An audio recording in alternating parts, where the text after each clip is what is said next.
Is the GOP basically a party in name only? I mean, what happens, Charlie?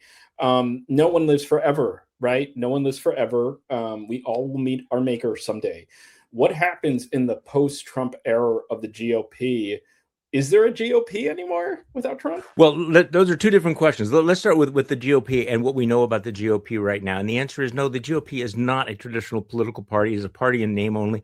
And we've known that for years. In fact, it became really formal back in 2024. Remember when, what year was it? No, it was 2020. It was 2020 when Trump was running for re-election and the Republican National Convention decided not to adopt a platform. Remember, the party, for the first time ever, decided no platform, because basically the only thing we believe in is whatever Donald Trump wants, we want. Whatever Donald Trump's against, we're against. They basically just completely surrendered. So that happened years ago. So what happens afterwards? The answer is nobody knows. It's not going back.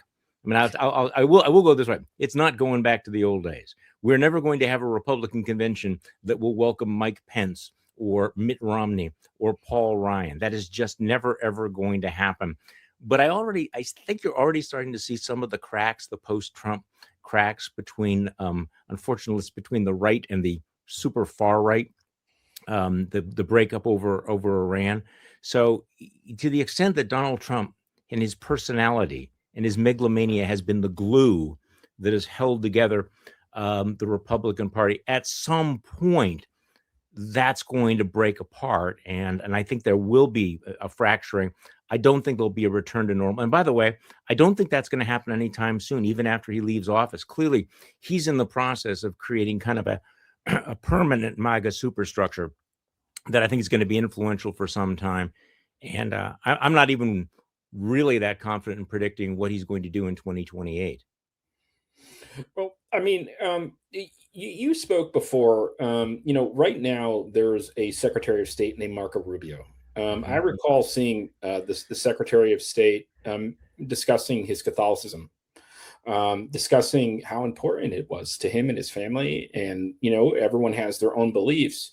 How come the Secretary has been so reticent to just speak up for decency? Well, maybe because he's not a particularly decent man. And I say this as somebody that once, I'm old enough to remember when Marco Rubio was the future of the GOP. Remember that Time magazine cover story that he's the savior of the GOP? I was actually at a recent event of some Republican group, anti-Trump group, and there were some people saying, well, maybe in 2025, we will have a normal Republican like Marco Rubio. I'm like, wait. Look at what's happened to Marco Rubio. Have we gone through everything we've gone through only to end up with somebody who has signed on to each and everything that has happened? Now, while you and I are speaking, we don't know how J.D. Vance or Marco Rubio is going to respond to Trump's personal attack on the Pope, although I think that we can guess. And I think that, look, you're raising the larger question also, and it's about Catholics, but it's also about Christians, which I find to be one of the most demoralizing parts of the last decade, is watching people who call themselves Christian, who've wrapped themselves in that mantle of Christian nationalism, and use all the symbols and trappings of Christianity to justify some of the most unchristian acts, and are willing to tolerate Donald Trump's character. This is why I think this new American Pope was so important, because he was willing to call out in the clearest possible terms the fact that this was not Christianity. No, Mr. Vance, your interpretation of Christian doctrine is not correct. No, Pete Hegseth, it is wrong to be invoking, the name of God or Jesus Christ when you are launching a war. And he says this with the authority of Pope, but he says it with the clarity of an American Pope. Yeah. And I have been thinking, and I've been saying for some time, I think that this is a really undercovered story, this remarkable figure on the world stage who is able to take on Donald Trump in terms that other popes, I don't think, have been able to do. So we are seeing this challenge. I mean, here's the challenge laid down. J.D. Vance, you claim to be a Catholic. Marco Rubio, you claim to be a Catholic. Okay, I am the vicar of Rome. I am the bishop of Rome. And I am telling you that what you are doing is incompatible with the faith you claim to follow. And we're going to see how that plays out. It is a very awkward position for all of the so-called, Catholics of of the MAGA movement. Charlie, conservative or liberal, Russia has never been, except for maybe a little couple years. Yeah, Really, our relationship with Russia has always been adversarial. yeah. Russian interests are inimical to the Yeah. U.S. interests. Let's assume we agree on that. Why is the vice president of the United States? Why did he campaign for a Kremlin toady in Hungary? Can you explain that to me? Well, yes, but it's also part of why has the United States switched sides in the Cold War?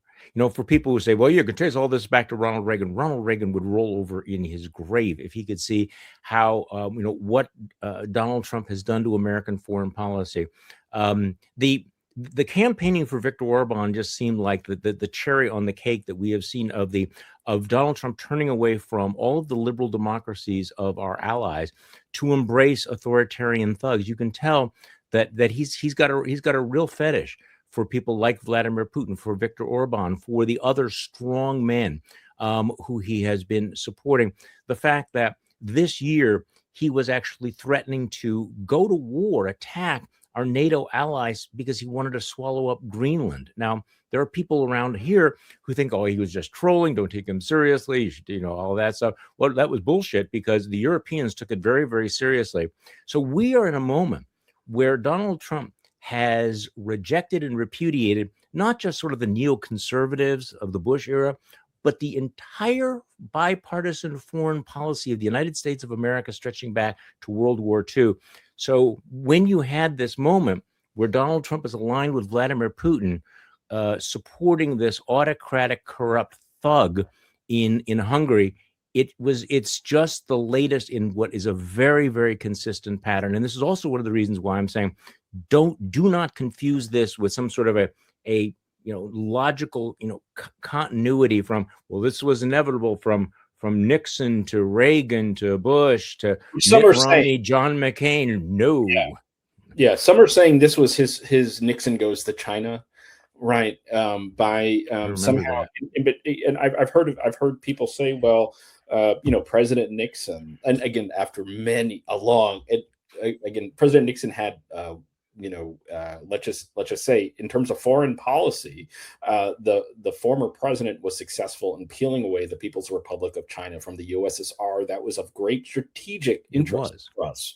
All right, and let me and so when people say that, right, when people are saying, well, this is eight-dimensional chess, 20-dimensional chess, but you just looking at this soberly and saying, no, it just seems very kind of, hapdashery and sort of, what do you say to those people who are saying he's just an misunderstood genius of geostrategy?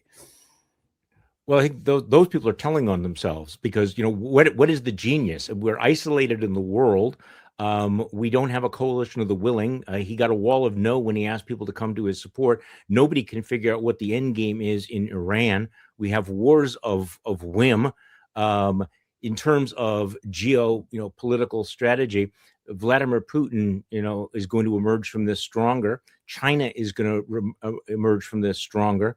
We are going to, in our isolation, the rest of the world is now looking on the United States of America not as a shining city on a hill, not as the leader of the free world, but as a rogue nation that threatens to annihilate civilizations. I mean, it is so grotesque.